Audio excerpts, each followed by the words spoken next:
जय जवाहर संगवारी हो आप मन के बीच में अपन नवा वीडियो अब लेके आया संगवारी हो।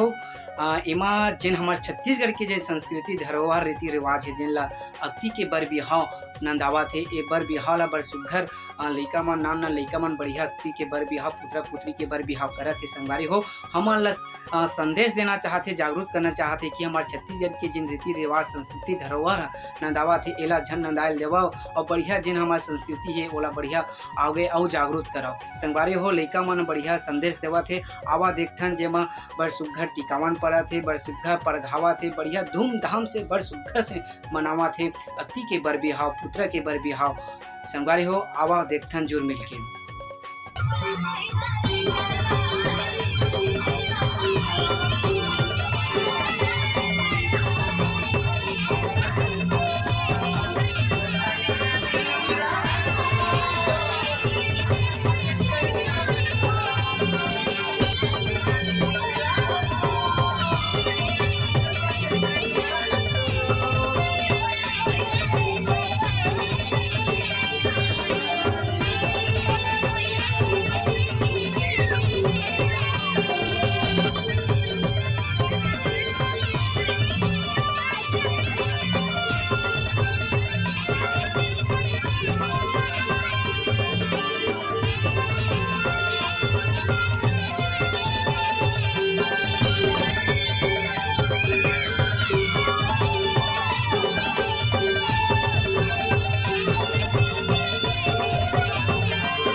देवी